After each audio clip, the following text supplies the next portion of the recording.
Here you go. 6:16. Om Namo Bhagavate Vasudevaya. Om Namo Bhagavate Vasudevaya. Om Namo Bhagavate Vasudevaya. Bhagavate Vasudevaya. Reading from Srimad Bhagavatam, Canto 6, Chapter 16, Text 29. Tathagati Paya Ho Gati Paya Ho Gata sorry, it's a Tathagati Paya Ho Vihir Vidya Yeda Manogati Jagama Deva Devasya Sheshasya Charanatikam Tathagati Paya Ho Bahir Vidya Yedana Daha Manogati Jagama Deva Devasya Sheshasya Charanatikam Tathagati Paya Ho Bahir Vidya Yeda Manogati Jagama Deva Devasya Sheshasya Charanatikam Tathagati Paya Bohir Vidya Yeda Manogati Jagama Deva Devasya Sheshasya Charanatikam. Did anybody have to chant the verse? Tathagati Paya Obir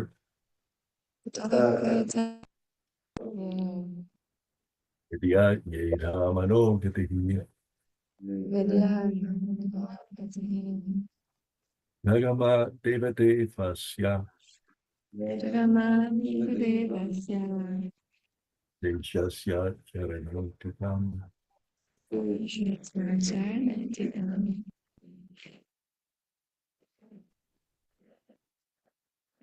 Tathagati Paya Ho Bir Vidya Yeda Manogati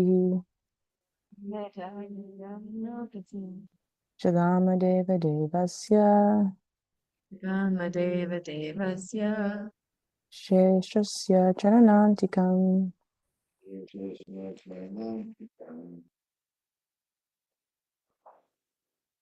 Synonyms. Tata, thereafter. Katipaya Ahobihi, within a few days. Vidyaya, by the spiritual mantra. Iha Managati, the course of his mind being enlightened. Jagama went. Devadevasya, of the master of all other lords or demigods. Sheshasya, Lord Shesha. Charanat Attikam, to the shelter of the lotus feet. Translation and purport by Srila Prabhupada. Translation. Thereafter, within a very few days, by the influence of the mantra that Chitraketu had practiced, His mind became increasingly enlightened in spiritual progress, and he attained a shelter at the lotus feet of Anantadev. Purport. A devotee's ultimate achievement is to take shelter of the lotus feet of the Lord in any one of the planets in the spiritual sky. As a result of a rigid execution of devotional service, the devotee receives all material opulences, if these are required. Otherwise, the devotee is not interested in material opulence, nor does the Supreme Lord award them. When a devotee is actually engaged in devotional service of the Lord, his apparent material opulences are not material. They are all spiritual. For example, if a devotee spends money to construct a beautiful and costly temple, the construction is not material but spiritual. Nirbhanda Krishna Sambande Yukta Vairaga Mudite. A devotee's mind is never diverted to the material side of the temple. The bricks, stone, and wood used in the construction of the temple are spiritual.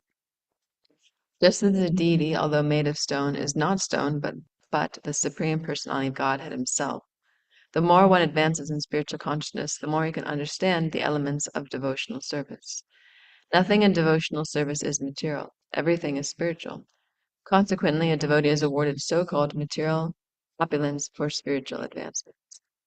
This opulence is an aid to help the devotee toward the spiritual kingdom. Thus, Maharaj Ketu remained in material opulence as a Vidya Dharapati, master of the Vidyadharas.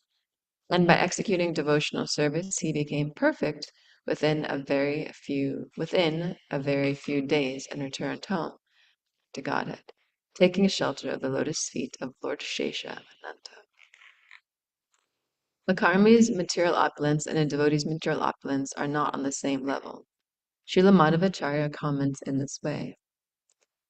Ananyatar yami imam vishnum upasya yanyam samipagaha bhaved yoga yatyasya padam va prabno naraha. By worshipping Lord Shesha, one can get whatever he desires. But a pure devotee never asks Lord Vishnu for any material profit. Instead, he serves Lord Vishnu without material desires, and is therefore ultimately transferred to the spiritual kingdom. In this regard, Srila Viraghava Acharya comments, Yata Ishta Gatir Itya Artaha. By worshipping Vishnu, a devotee can get whatever he likes. Maharaj Ketu only wanted to return home back to Godhead, and therefore he achieved success in that way.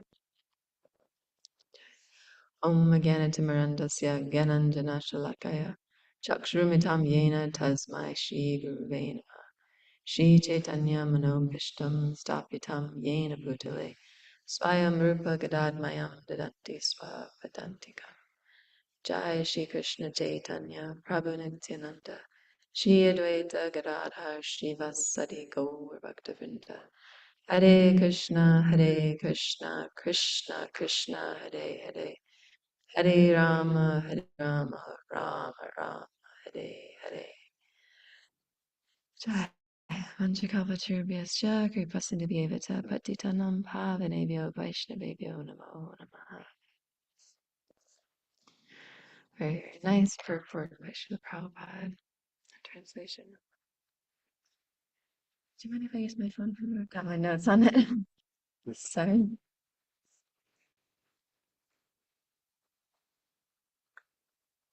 Mm.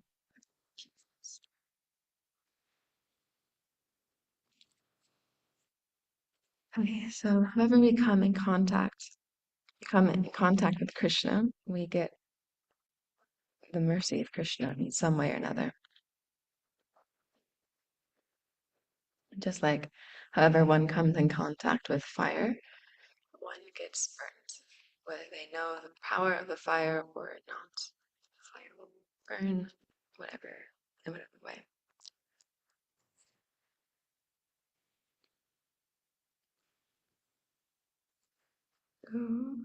Just pull this up.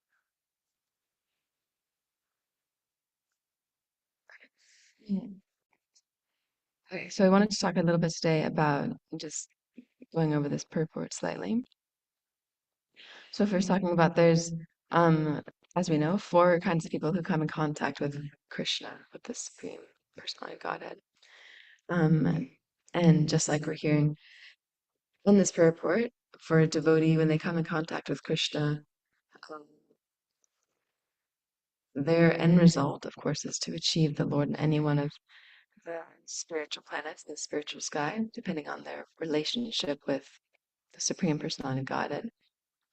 Um, and depending on the level of practice of the devotee, one achieves the result in a due course of time or in later time, how quickly one achieves that result.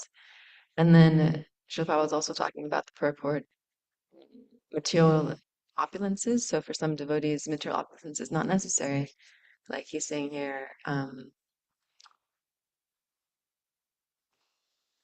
that yeah, if the material opulences are needed, then one gets them according to one's services, but that's not always the case. Maybe it's not needed. So I want to talk a little bit about um yeah, the types of people who come into Krishna consciousness, and then the desires people have in their devotional service, the different needs we might take, and then how the ultimate result is we want to have remembrance of Krishna, and so we can actually reach that abode in this lifetime, and we don't have to take birth again. So,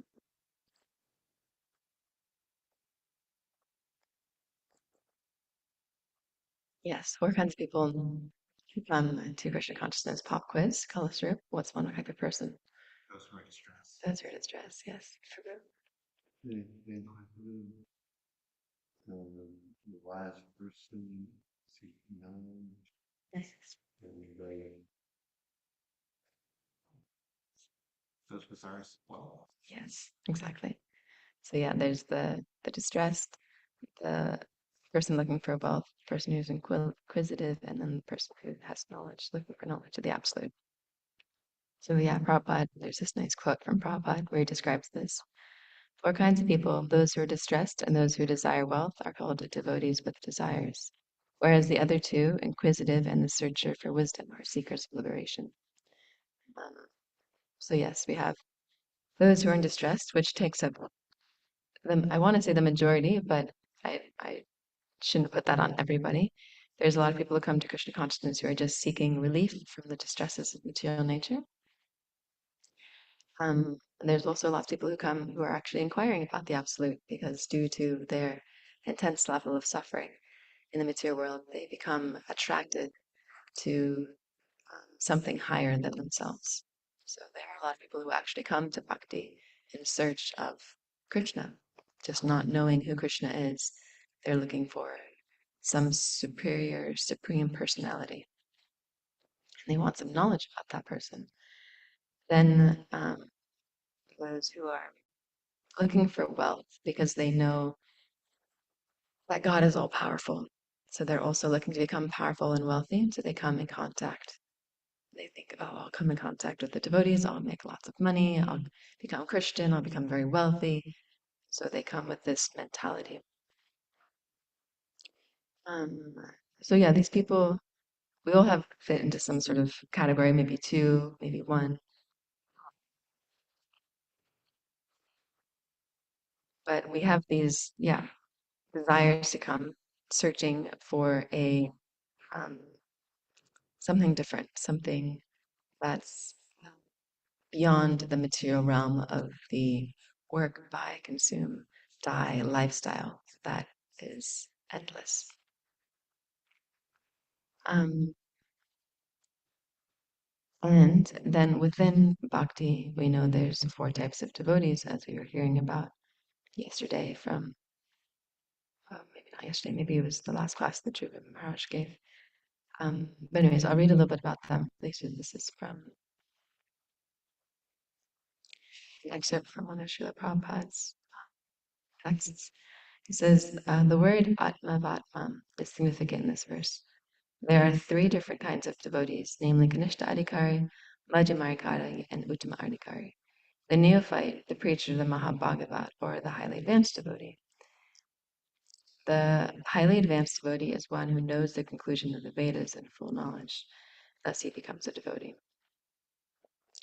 Um, the Madhyamarikari preacher is also well versed in the Shastra and can convince others also, but he discriminates between the favorable and unfavorable.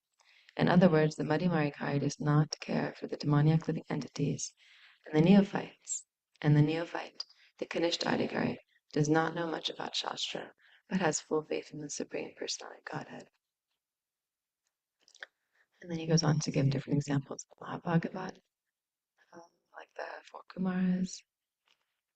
But anyways, I just wanted to read a little bit about it because I can't explain it as well as Srila Prabhupada can. Okay, so we have our different levels of practicing Krishna consciousness, and we have the different reasons we come to bhakti. And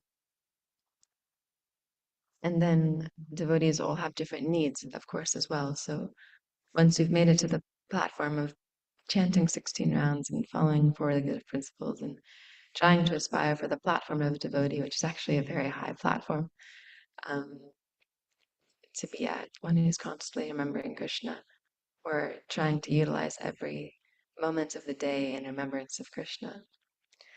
Once we've come to the platform where we're either at that or we're aspiring to be at that level, then usually we have different desires. Devotees have lots of desires and needs that they need or they have that they're carrying with them. So I remember when I was managing the ashram in Wellington, or we had a ladies' ashram that I was managing for a year and a bit, and it became really clear to me because you think, oh, okay, everyone has their needs that they might have according to their body, and some needs can be quite basic, and then I've noticed that usually as our lives become a little bit more complicated, these needs either increase or we realize we have needs we didn't know we had. So like, for example, living in the ashram, for at least for myself, I was like, oh, my needs are very simple. I just require some nutrients, nutrient-dense meals, fresh air, and I think I had a need for a pillow that was soft enough and a room that was, yeah, had an open window in it. And that was like all my needs, you have some stuff, some clothes. These are just like the difference between needs and desires. Like I desire to have lots of clothes, but really I only need 4 pairs of pants and a couple t-shirts, some long tops. But then I was noticing for other devotees, they have needs like one devotee can sleep on the floor, she's fine. Another devotee needs a very soft memory foam mattress to sleep comfortably. Otherwise, she can't practice Krishna consciousness properly. This devotee needs to have warm breakfasts. This devotee needs to have fruit for breakfast. Otherwise, they get sleepy in their services. So, anyways, it shows every person has a very specific set of needs that's for their body, so that they can keep their body and mind peaceful and healthy, so that they can execute their devotional service. And then, yeah, as we progress through our different stages of life, then these needs can expand or they can decrease as we carry through. So we have all this knowledge, so how do we actually just engage at all in Krishna service? And those who are coming from like wealthy material backgrounds or not, or maybe poverty-stricken backgrounds, and they have Krishna provides exactly what we need for our different situations. So he might give a lot of money to one devotee to be used in a project, or a devotee might come with a very nice, wealthy background. But all of this, yeah, is used for Krishna service, and it's different from material wealth, as we hear about in Bhagavad Gita. I want to say it's 327. I'm not sure. But anyways, in the purport, Srila Prabhupada says that the materialist devotee and the spiritual devotee, they're not on the same platform, although they might appear to be doing the same work. There's a wide gulf of difference in their respective material positions. The fruitive worker is working on the platform, working for his senses, whereas the devotee might be doing the exact same job, but because he's using that money to fuel his spiritual practice and to support his family, then his work is actually spiritualized. His whole life becomes spiritualized. Just as Prabhupada saying in the purport, even brick, stone, and wood can be totally spiritualized in the service of Krishna if we're using them for that purpose. So, so yeah, anyways, so in our life we have our body, which is made out of matter. We have our mind, which is subtle energy. Um, and we have so many material aspects that we come in contact with. But we can make all of this completely spiritual. We can even make our needs and our desires spiritual when we come and use it properly within Krishna service. I just like there's so many examples of personalities like this in our scriptures, like what's his name? The king who sweeps in front of Lord Jagannath in Chaitanya Charitamrita. Prajapurja Maharaj, yeah, I was thinking of Pundarik. Yeah, Prajapurja Maharaj is a really nice example of a personality from our scriptures that uses his wealth. He's totally like detached from his wealth. He doesn't even hold the position of being a king in a high regard. He just wants to serve Lord Chaitanya. That's his whole thing. He just wants to go and take darshan of Lord Chaitanya.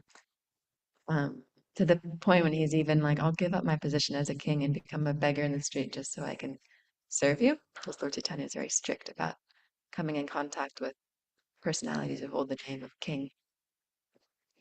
So yeah, he uses his wealth, his whole family, and his service as king becomes very purified just because he's so attached to serving Lord Chaitanya. Another example is Shivananda Sen. He's one of my favorite personalities from Chaitanya Charitamrita because he uses his wealth. He's also in the position of like Kshatriya in a sense because he's giving shelter to so many personalities, even though he's also running a business. And he's very good at expanding.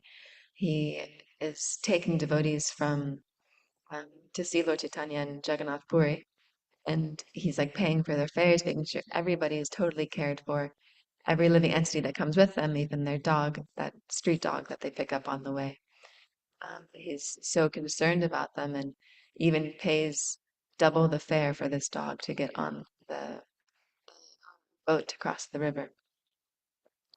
So yeah, he's got all this money, all this wealth, but he's liberating it perfectly.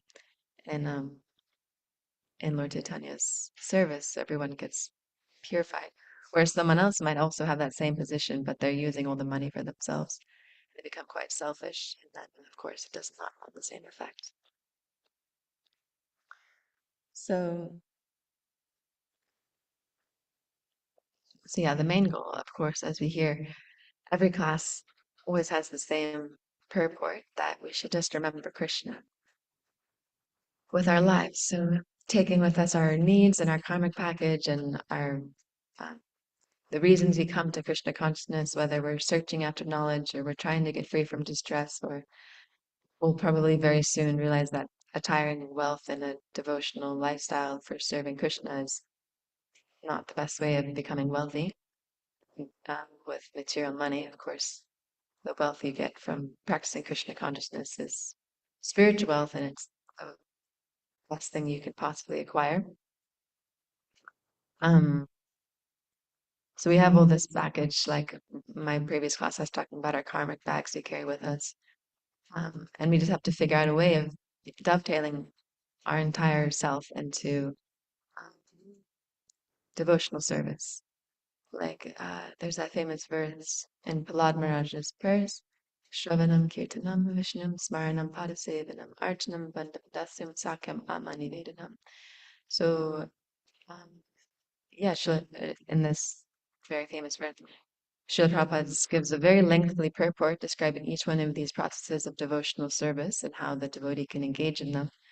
And then in this way, we can actually purify our material body because we can engage these different aspects. And even if one aspect is purified, one person just focuses on like Shravanam or Vamanivedanam or serving the Lord or worshiping, or just that one aspect can purify someone's complete existence, let alone doing all of them. So yeah, we want to remember Krishna. And it can be challenging, especially now in this part of the material world, in this part of Kali Yuga, things are degrading quite quickly. People are very disturbed in mind and body,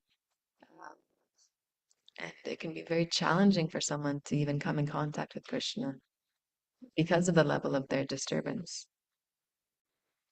I was reading, or I saw this recently. Sometimes I go on to uh, daily crime and then look at the one that's specifically related to Pennsylvania, just because it's a nice reminder sometimes of how disturbed our society is.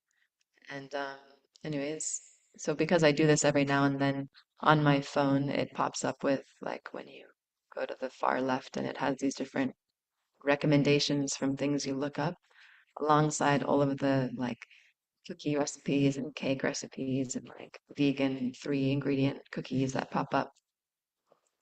There's also sometimes articles about um, yeah, crimes that have happened in Pennsylvania. And there's a very disturbing amount, like number of crimes that have taken place where people have become like dismembered, which is very gruesome to think about. But there's like literally hundreds and hundreds of cases, um, not specific, I mean, within America. And I was like, just like, I wasn't looking into them because they're actually very disturbing, and I don't like these things. They stick in my mind for a long time. But just the amount of cases that there were was very shocking. And then I was thinking, what kind of karma does one get to have that happen to them? And then I was like, oh, well, if you work in a slaughterhouse all day, that's what you're doing. You're chopping up living entities, pigs and dogs and all sorts of creatures that have souls. That's your work, is to just dismember them. So then naturally that would happen to you, either in this life or later in your life.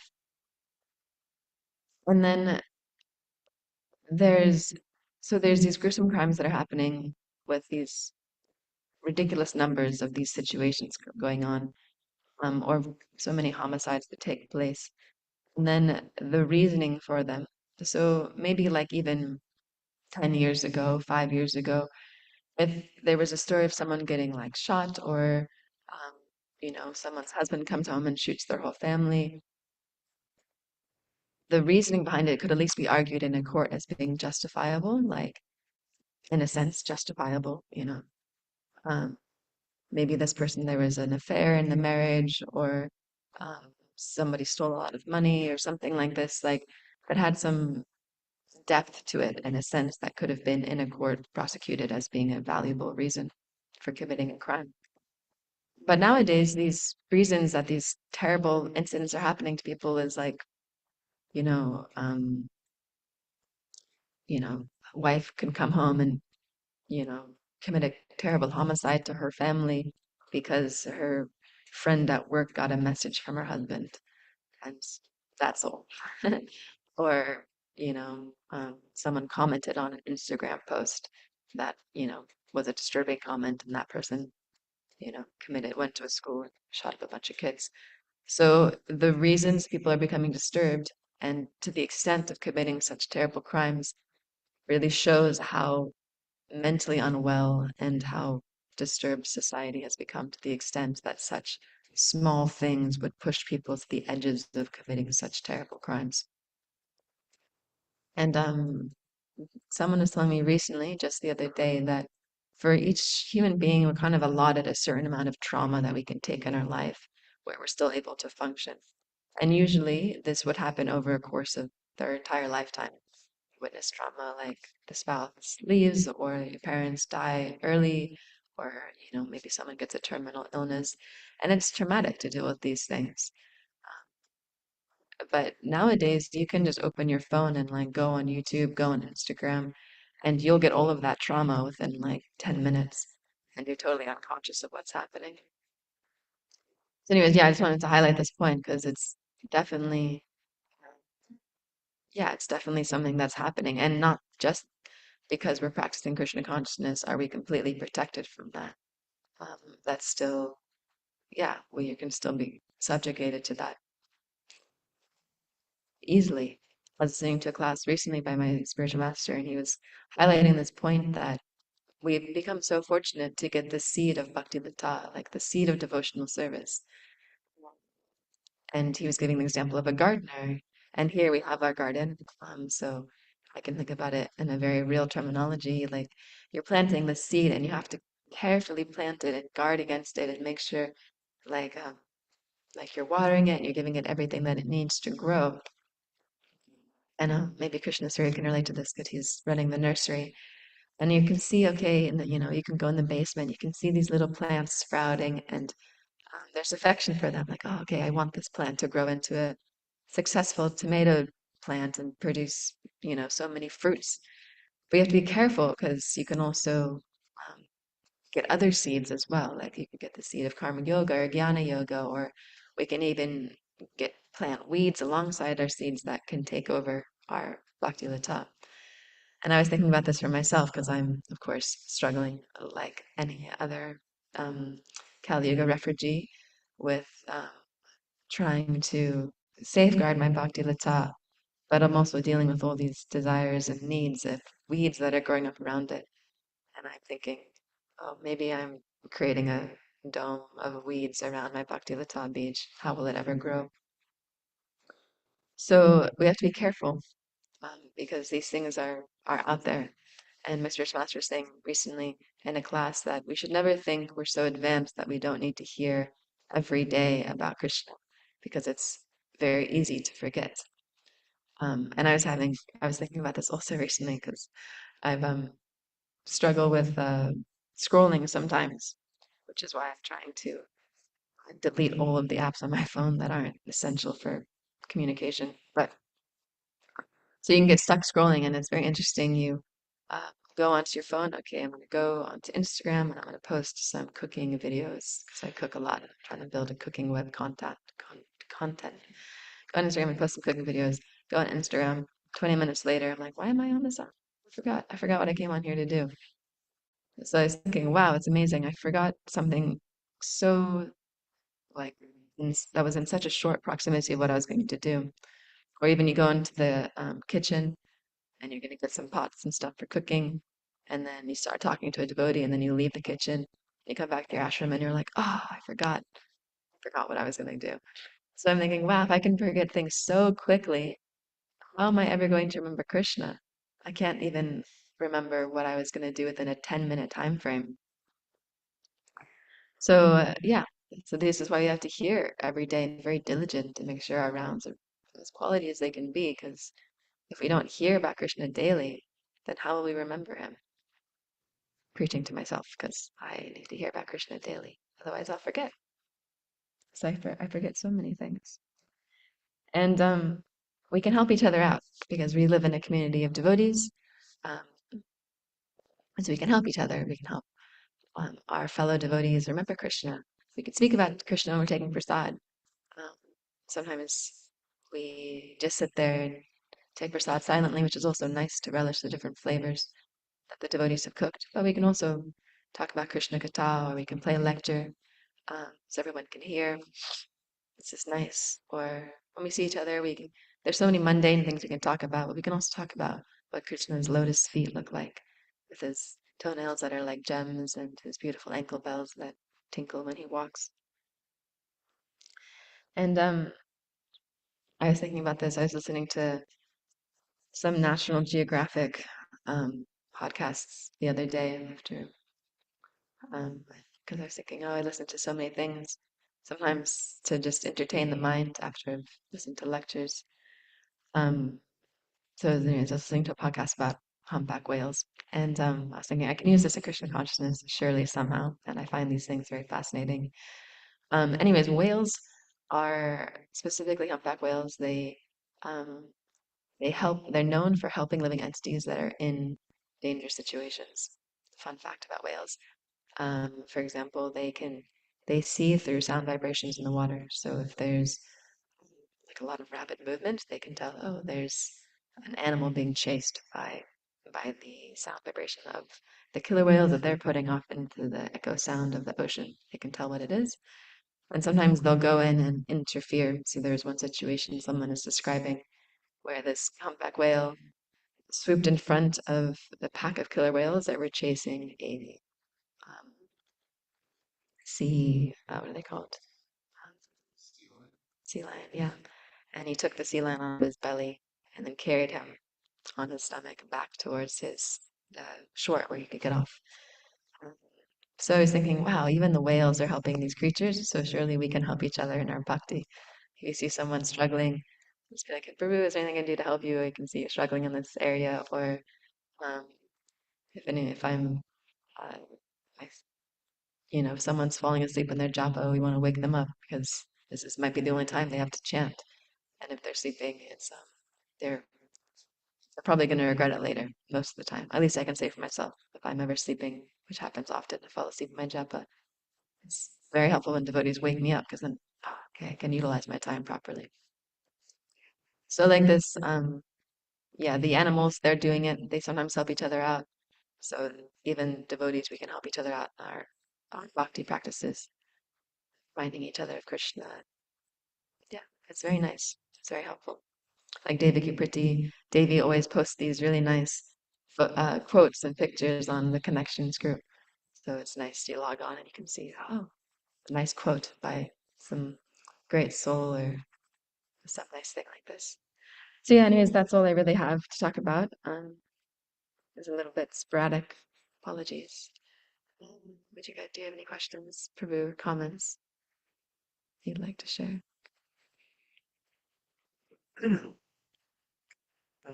What you talking about forgetting Krishna, I mean, forget things all the time. You get that, forget what I was going to do. But Krishna much more, is much bigger than Krishna. It's not only us that have heard of him. Krishna can do it, of course, it's a whole process. Krishna consciousness is always remember Krishna, never forget Krishna.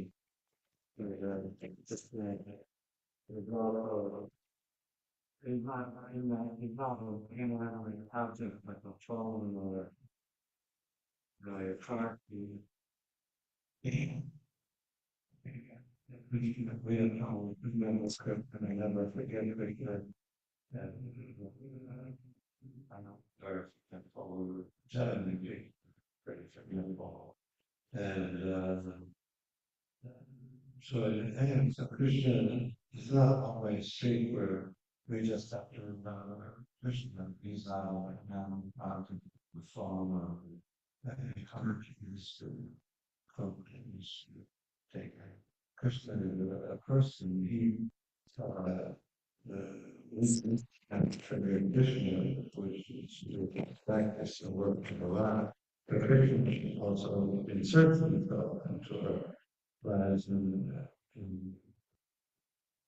makes himself really big in our lives so that we can't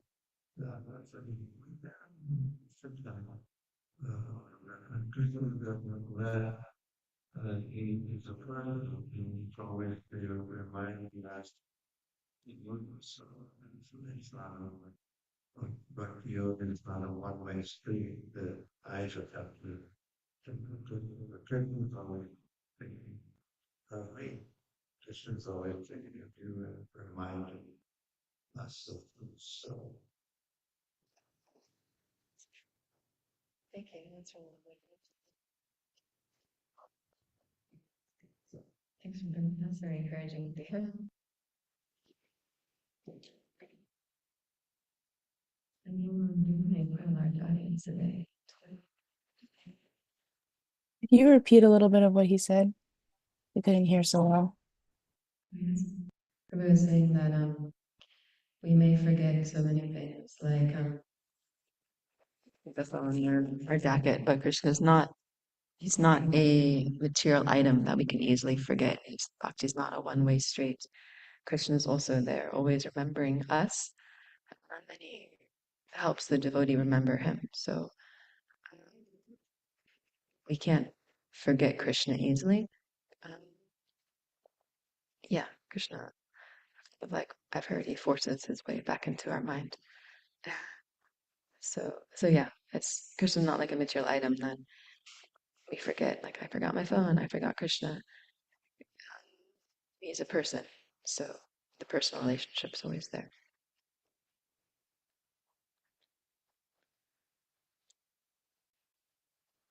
Rajalila, Peru.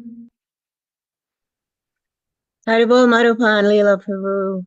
I so much always appreciate your transparency on the path. It's always wonderful to hear. It's so authentic. And yeah, thank you so much for that.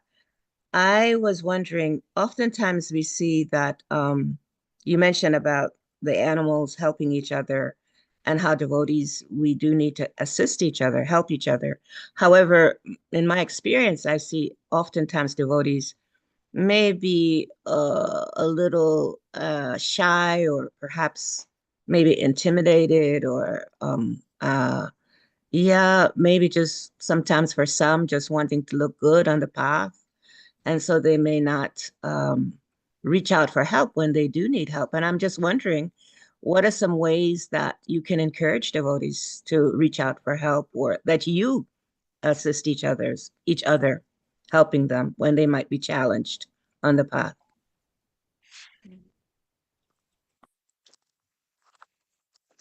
Yeah, that's a really good question because we might want to help people, but people they don't want the help, or maybe they do want the help, but they just don't know how to ask for it. I'd say if it was me and I was noticing that someone was struggling in some aspect, um, then just trying to secure a friendship with them first so they feel like they can trust the person, trust you. Because often people feel maybe if they can't trust somebody, they won't reach out to them, they won't reveal what's going on in their heart. But as soon as you feel like, oh, I can trust this person's confidential and I can trust them, then the sort of whatever's going on in the heart will come out in some way. I'm just thinking of one relationship I had with one devotee in Wellington, and she was struggling, so I was just trying to be a friend and just, not overly preach too much. And then, yeah, once we established like a solid friendship, she would express herself, but she was also very nervous, so she would come out in like pictures and memes and funny things like this. But it was enough for me to understand, okay, this person's struggling in this way. And then I wasn't totally capable of helping, but I could encourage her to reach out to someone else who would able to help her more in that way. But even if that's just my small example, you're much more expert at that as you have so many spiritual children you take care of. But yeah, that's one thing I can think of is just making sure. I mean, friendship with devotees is so nice. Yeah, we can have devotee friends, and we actually are very wealthy in reaching out to people, even if it's just like, hey, do you want to read? Or, you know, it'd be nice to hang out. Why don't you come for prasad and we can have prasad together? Let's do some kirtan, or let's just go for a walk. And then when we have that friendship, but then, yeah, people naturally feel more inclined to reveal what's going on for them and how they're struggling. That's all I have. Maybe you can share some realizations.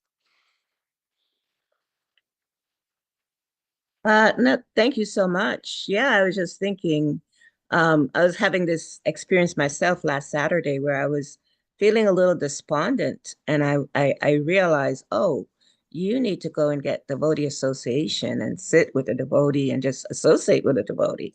And so I did that. I went and just went to a devotee that like you said, that is a friend and that I trust. And I just said, I had called first and said, hey, I need to come and I need to sit and just being an association.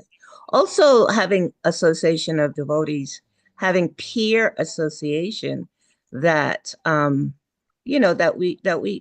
are our friends is so important. So thank you for that. Really appreciate it. That because that's something that, we all go through and yet we talk so little about it, right? Thank you so much. Haribol. Hare Krishna. Haribol, Prabhu. Yeah, it's a really important question. Great question. Very important to understand because devotees' spiritual lives depend upon elements like this. I once asked Bhakti Swami this kind of question when one of his disciples had gotten into some trouble spiritually, and I was very concerned, and I asked him, what do we do in a case like this? And what he said, particularly in relationship to this specific individual, he was saying sometimes all you can do is just to let the individual know that you are there for them. Sometimes there's really not much more that you can do. They get themselves into a condition in which they are not going to open up, or they're not really willing to hear, and you just have to wait until they're ready to ask for help, and so you try to be available for them as far as possible.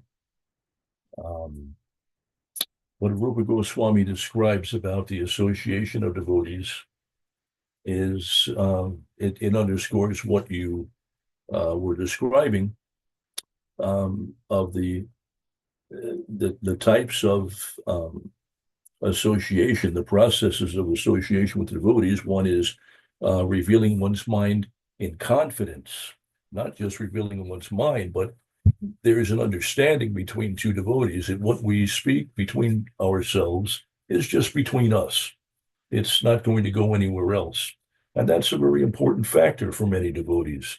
They don't necessarily want every detail of their life to be public knowledge. So if you have a relationship with an individual in which they trust that you will keep their confidence, that makes it more likely that an individual will open up when they need help. Many devotees come to me with questions and issues, and I make a point of letting them know early on that whatever we discuss is strictly between us, and that I will not share that information with anyone, whatever the circumstances may be, even the temple president, or doesn't matter who it is, even their spiritual master. I disavow any knowledge of any discussions that went on. Hare Krishna, Jai Shri Shri Radha Damodar.